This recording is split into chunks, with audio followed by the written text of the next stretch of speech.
उत्पादकांना विनंती करेन की आपलं सगळं जे उत्पादित दूध आहे ते गोकुळाला घाला. फार मोठी गोकुळा दुधाची मागणी आहे. लग्न जुळालं कसं आहे, आली लग्न घटिका समीप, तशी आता आली गोकुळची निवडणूक समीप. आम्ही सगळे पवारसाहेबांना पहिल्यापासून मानत आलो. दादासुद्धा मानत आले, आम्ही मानत आलो. आम्ही कधी पवारसाहेबांचा ज्येष्ठत्वाचा आणि त्यांनी आजपर्यंत केलेलं राज्यामध्ये देशातलं काम हे कधी नाकारू शकत नाही. जे शेतकरी 2 वर्ष सलग नेहमीच कर्जपुरवठा करतील त्यांना 50,000 रुपये प्रोत्साहन भत्ता. हे आता काय झालं आपल्याला माहिती आहे की देशाचे पंतप्रधान नरेंद्र मोदी साहेबांनी या युद्धाच्या पार्श्वभूमीवर इंधन पुरवठा, चलनामध्ये होणारी वाढ, यामुळे महागाई होणारी वाढ, या सगळ्या गोष्टीवर त्यांनी जनतेला आव्हान केलं की कमीत कमी गाड्या वापरा, ऑनलाईन सगळे कार्यक्रम करा, सोने खरेदी करू नका इत्यादी त्यांनी सूचना केल्या. आणि राज्य सरकारने सुद्धा काल मुख्यमंत्री देवेंद्र फडणवीस साहेबांनी मंत्रिमंडळाच्या बैठकीमध्ये सगळ्या मंत्र्यांना आम्हाला आदेश दिले. त्याप्रमाणे तापा निम्मा करणं, त्यानंतर ज्या ज्या गोष्टी आपल्याला करता येतील की ज्याच्यामुळं शासनाच्या पैशाची बचत होईल या गोष्टी आपण करायचं ठरवलेलं आहे. काल शरद पवार साहेबांची पत्रकार परिषद झाली. त्या पत्रकार परिषदेमध्ये त्यांनी सुनील तटकरे असतील, प्रफुल्ल पटेल असतील, यांच्या क्षमता मला माहीत आहेत अशा पद्धतीचं एक वक्तव्य केलं, म्हणजे थोडंसं कौतुक केलेलं आहे. कसं बघता या कौतुक? अनेक वर्षे पवारसाहेबांच्याकडं आम्ही सगळी मंडळी अजितदादांच्या सकट आम्ही अनेक वर्षे होतो. म्हणजे एका विशिष्ट प्रसंगी आम्हाला महायुती सरकारला दादांच्या नेतृत्वाखाली पाठिंबा द्यावा लागला. आणि पवारसाहेब हे कार्यकर्त्यांना ओळखणारे, त्यांचं अंगात असलेले कर्तृत्व ओळखणारे व्यक्ती असल्यामुळं त्यांनी अशा प्रकारचे उद्गार काढले असतील. परंतु याबद्दलचा राजकीय अर्थ न घेता एखाद्या कार्यक्षम लोकांच्याबद्दल कौतुक करणं, मला वाटतं याच्याशी इतर कुठलाही संबंध जोडला जाऊ नये. पण दुरावा थोडासा कमी होतोय म्हणायचं का, ज्या पद्धतीने सगळं कौतुक केलं? आणि आम्ही सगळे पवारसाहेबांना पहिल्यापासून मानत आलो. दादासुद्धा मानत आले, आम्ही मानत आलो. आम्ही कधी पवारसाहेबांचा ज्येष्ठत्वाचा आणि त्यांनी आजपर्यंत केलेलं राज्यामध्ये देशातलं काम हे कधी नाकारू शकत नाही. पवारसाहेबांनी पुन्हा एकदा म्हटलेलं आहे की ज्या काही दोन्ही राष्ट्रवादी एकत्र येण्यासंदर्भातल्या ज्या चर्चा होत्या त्या अजितदादा आणि जयंत पाटील हे करत होते. मात्र जी घटना घडल्या अजितदादांच्या बद्दल त्याच्यानंतर हे सगळं स्टॉप झालं. नाही, हे खरं आहे की जिल्हा परिषदेच्या निवडणुकीच्या पूर्वी दादाने मलाही सांगितलं होतं की आपल्याला या निवडणुकीनंतर एकत्र यायचं आहे. आणि त्याप्रमाणे त्यांनी आमच्या जिल्ह्यामध्ये सुद्धा चंदगडला सुद्धा नंदाताई बाबुळकरांना त्यांनी फोन केला, राजेश पाटलांनी फोन केला. आणि ज्या ज्या ठिकाणी राज्यात एकत्र लढण्याची आणि एका चिन्हावर, घड्याळ चिन्हावर लढण्याची ज्या ज्या ठिकाणी शक्यता होती त्या त्या ठिकाणी सगळ्या ठिकाणी त्यांनी ते प्रयत्न केलेले होते. परंतु दुर्दैवाने 28 जानेवारीला त्यांचा दुर्दैवी अपघाती मृत्यू झाला. आणि नंतरचं सगळं चित्र पालटलं आपण सगळ्यांनी पाहिलेलं आहे. खरं तर 2 दिवस पुन्हा ती चर्चा आलेली आहे की तटकरे असतील किंवा प्रफुल्ल पटेल 22 आमदारांनी घेऊन वेगळा गट करण्याची शक्यता नाही, अजिबात तसं होणार नाही. सुनेत्रा पवार वहिनींच्या मागं आम्ही सगळे 41 आमदार खंबीरपणे आहोत. तटकरे साहेब, प्रफुल्ल पटेल साहेब, भुजबळ साहेब हे सगळे नेते मंडळी आम्ही सगळे आहोत. त्यामुळे काही नाही, काही घटना घडल्या, चर्चा झाल्या असतील, पण तुम्हाला वाटते आम्ही सगळेजण एक आहोत आणि सुनेत्रा पवार वहिनीच्या नेतृत्वाखाली आम्ही एकत्र राहणार आहोत. साहेब, खरं तर तुम्ही 25 वर्षापेक्षा जास्त खरं तर या सत्ताधारीच्या राजकारणात होता. जुन्या गोष्टी बऱ्याच तुम्हाला माहिती आहे. सध्याची जी देशाची परिस्थिती आहे या निमित्ताने एक स्वर असा बाहेर पडतो की पूर्वी इंदिरा गांधींनी लोकांकडे सोनं मागितलं होतं, त्यातच मंगळसूत्र लोकांनी दिलं आणि देश वाचवण्याचा प्रयत्न केला. मोदींनी आता सोनं घेऊ नका असं आवाहन केलेलं आहे. पण असं संकट देशावर येऊ शकतं का किंवा देशावर येईल अशी शक्यता होती? नाही, या युद्धाच्या परिस्थितीमुळं आपल्याला जास्तीत जास्त इंधन, गॅस आणि आपल्यासुद्धा निर्याती आयाती याबद्दलचं तुम्ही बघितलं असाल की एखाद्या वेळेला संकट जरी आलं तर आपण सगळ्यांनी तयार राहिलं पाहिजे. आपल्याला माहिती नाही, देशातलं चंद्रशेखर मुख्यमंत्री पंतप्रधान होते ते देशातलं सोनं आपण लंडनला ठेवलं होतं आणि नंतर आणलं. नंतर एकदा शुक्रवारी का सोमवारी भातच खायचं नाही असं लालबहादूर शास्त्रींनी सांगितलं होतं.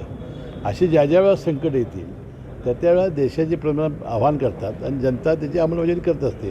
कोरोनाच्या काळातही आपण बघितलेलं आहे. साहेब, साखरेच्या निर्यात बंदीच्या संदर्भात काय नक्की येणाऱ्या काळामध्ये खरं तर काय नक्की परिस्थिती होऊ शकते का? आता कालच हा निर्णय झाला आणि पंतप्रधान हे प्रदेश दौऱ्याला गेलेले आहेत.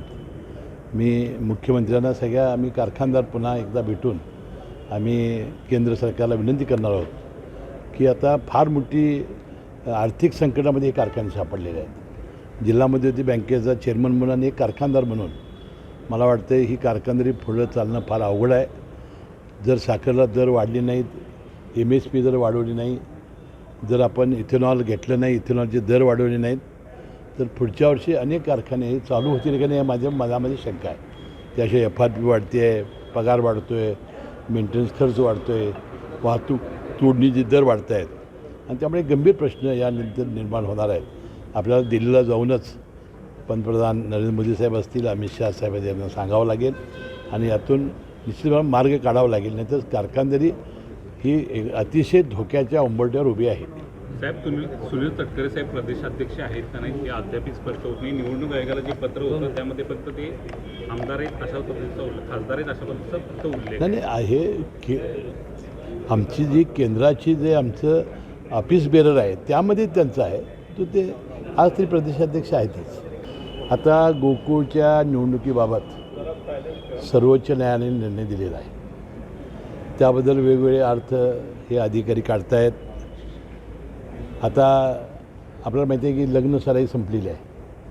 15 तारखेपासून अधिकचा महिना झाल्यामुळं आता लग्न एक महिनाभर काय होणार नाही. लग्नात आपण जात होतो त्यावेळी काय करतो, 3 मंगलाष्टका, 5 मंगलाष्टका, 7 मंगलाष्टका. लग्न जुळालं कसं आहे, आली लग्न घटिका समीप, तशी आता आली गोकुळची निवडणूक समीप. नाही, पण सुनावणीला ज्या पद्धतीने उशीर होतोय, वादाचे प्रसंग त्या ठिकाणी घेत आहेत, पोलीस बोलवा अशा पद्धतीची भाषा नाही. आता याबद्दल आम्ही सगळी बसून चर्चा करणार आहोत. कारण प्रशासकांनी चार्ज घेतल्यापासून जवळजवळ 50-60 हजार लिटरचं दूध संकलन कमी झालेलं आहे. आता उष्णता ही कारण आहेच आणि संकलन कमी होणं ही धोक्याची घंटा आहे आणि त्या प्रशासक मंडळाला काम करू दिलं पाहिजे.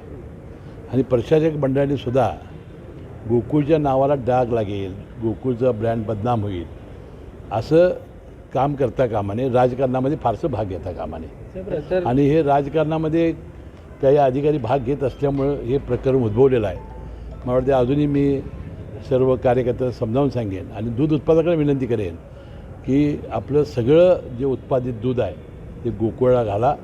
फार मोठी गोकुळा दुधाची मागणी आहे, चणचण आहे आणि त्यामुळं जरी प्रशासक आला तर तो 2-3 महिन्याचा पाहुणा आहे. खरं गोकुळे इथंच राहणार आहे आणि इथंच आम्ही सर्व कोल्हापूर जिल्ह्याची भूमिपुत्रच काम करणार आहोत. त्यामुळं तिकडं लक्ष न देता संघ कसा वाढेल यासाठी दुधाचा पुरवठा करावा. अजिबात तिकडे लक्ष कोणी देण्याची आवश्यकता नाही. आणि आंदोलकांनी सुद्धा आता त्यांचे जे महत्त्वाचे प्रश्न आहेत ते सोडून इतर वेळेला त्या प्रशासकांना त्रास न देता त्यांना काम करू द्यावं. नाही, पण तुम्ही म्हणताय की काही अधिकारी राजकारण करतात किंवा राजकारणात भाग घेतात असं दिसते.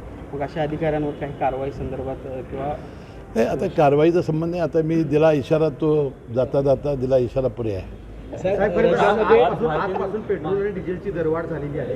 एकीकडे आपण वाहनांचा ताफा कमी केलेला आहे, दुसरीकडे ही दरवाढ पाहताय. नागरिकातून खूप मोठा हे बघा, या खात्याचे मंत्री हरदीप सिंग पुरी हे गेले 15 दिवस सांगतायत की आम्ही दर वाढवलेले नाहीत.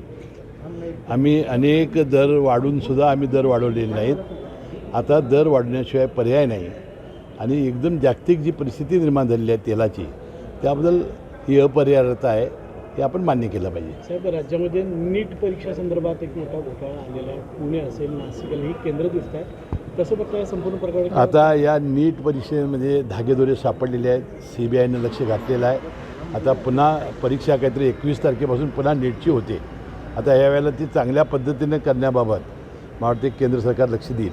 कर्जमाफीच्या निकषाबाबत आपण एक भाष्य केलेलं होतं, ते नेमकं काय आहे ते सविस्तर काय? नाही, कालसुद्धा कर्जमाफीची राज्य लेवलची बैठक झाली. आपल्याला माहिती आहे की ती योजना जी मंजूर केलेली आहे मुख्यमंत्री महोदयाने भाषणामध्ये विधानसभेमध्ये बजेटच्या वेळेला, की आम्ही कर्जमाफी करणार आहोत. आता त्यामध्ये 2022 23 24 आणि 24-25 या 3 वर्षामध्ये जे शेतकरी 2 वर्ष सलग नियमित कर्जपुरवठा करतील त्यांना 50,000 रुपये प्रोत्साहन भत्ता आणि त्याशिवाय 30 जून 2025 अखेर ज्यांची पीक कर्ज थकलं असेल त्याला 2 लाख रुपयाची कर्जमाफी. म्हणजे हे वर्ष 30 जून 2026 आहे. आता त्या कर्जमाफीमध्ये 30 जून 2026 हे वर्ष नाही. त्यामुळं सगळ्या शेतकऱ्यांनी या वर्षी जी कर्जमाफी होणार नाही ती योजनेमध्ये नाही आणि त्यांनी भरून आम्हाला सहकार्य करावं. जिल्हा मध्यवर्ती बँकेचा जो वसुलीचं जे रेकॉर्ड आहे 90 ते 99% ते मला वाटतं अबाधित ठेवावं अशी आम्ही विनंती केलेली आहे. लाडक्या बहिणींचे पैसे आलेले नाहीत. लाडक्या बहिणीचे पैसे महिन्याला येतील, थोडं पुढं मागं होईल, पुढे येतील. साहेब, महाडिक आणि पाटील एकत्र येतील का अशा पद्धतीच्या चर्चा सुरू झाल्या आहेत? कारण दोघांच्याकडनं पण तशा पद्धतीनं सूचक वक्तव्य होत तुम्ही आहेत. त्यांना बोला ना, विचारा.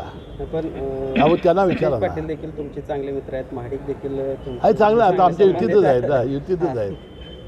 आता मी तुम्हाला सांगितलं आली गोकुळची लग्नघटिका समीप. आता सगळेजण कसं काय नाही, आली म्हटलं की हातात अक्षता घेऊन थांबत होतो, शेवटची अक्षता टाकायची ना त्या ना. तसं युतीला निवडून आणण्यासाठी आता मतदार आसुसलेले आहेत आणि मतं घेऊन आता ते महाडिक पाटील एकत्र आले तर तुम्ही स्वागत कराल काय? नाही, तुम्हाला एक सांगतो, त्यांनी काय करावं आणि तो त्यांचा प्रश्न आहे.